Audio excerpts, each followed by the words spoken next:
Hey, it's Lisa Rothman, the founder of StopFamilyConflict.com, with a collaboration tip to only work on transforming one conflict at a time. Because not only is trying to transform more than one conflict at a time not likely to be effective, it also can make conflict transformation in general harder.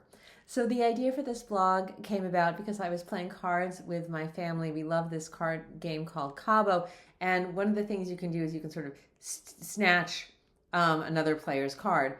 And my son Ezra tried to snatch two cards at once, and he was really fast, but he missed out on both of them because he went for two. And my son Murray, he heard some saying somewhere that said, don't hunt two rabbits at the same time. And so that's what Ezra was doing. And that's what I see. And I heard that and I was like, oh, it crystallized for me. That is what so many parents that I work with are doing. They're trying to hunt two rabbits at the same time. So I was working with a mom who has a 7-year-old son, and she was determined. She wanted to do two things at once. She wanted to him to be watching way less screen time, and she wanted him to be helping her out in the kitchen. And she was going to do both at the same time. Those are the two rabbits she was hunting simultaneously. And so what happened? Pretty predictable. So she wants him to watch less screen time. And so instead of being clear that was the strategy she was attached to, the needs she was meeting with that strategy were to have peace of mind and to contribute to him. And then thinking, okay, what are the needs he's meeting with screen time?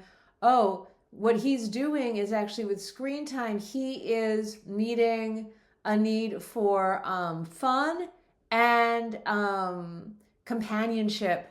When mom is busy, those are the needs he's meeting. Instead of doing that, she instead said, well, I'll just do both at once. So he can stop doing the screens and instead help me with dinner. And this is what's going to happen. And, what do you know? He not only wanted to keep watching screens and was really complaining about that, but also then was a very surly kitchen helper. And so as we broke down what went wrong there, while it's certainly true that helping out in the kitchen is, it's possible that would meet his needs for companionship and connection with his mom, which is what he was using the TV for.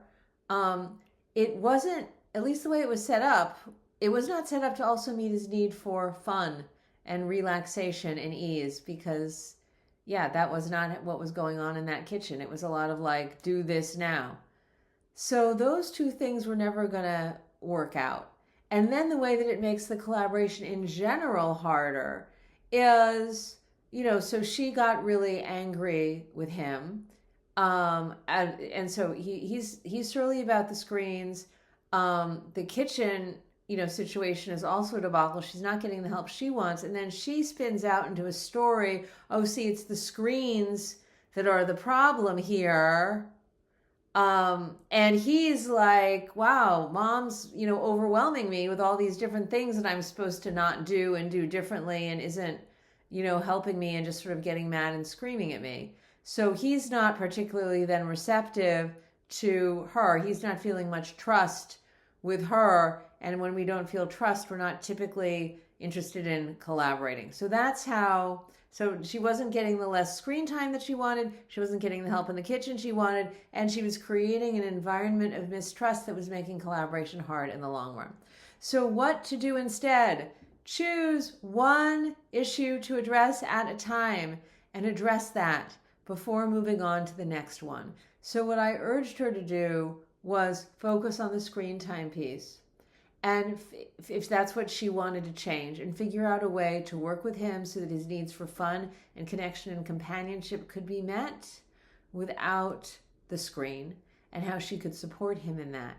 And once that was nailed down, then talk about how wonderful it would be if he would help her in the kitchen, and make that a separate issue, because it would meet needs for support and reciprocity for her. And she could then find out, are there any needs that it would meet for him to contribute in that way? And maybe connection could be one, or maybe it could be, something about, effectiveness, or maybe it would be his need for learning. Maybe he wants to learn to cook, or maybe they could come up with something that they'd cook that was something that he wanted to learn to cook, and they could do that together.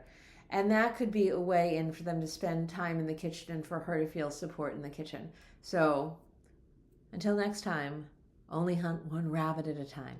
And if you would like more support in dividing up, understanding the difference between strategies and needs, because it's strategies where we go, and needs is where we actually figure out how to collaborate, I invite you to get a conflict prevention jumpstart kit, which tells you exactly how to do that, and it is linked to in the description.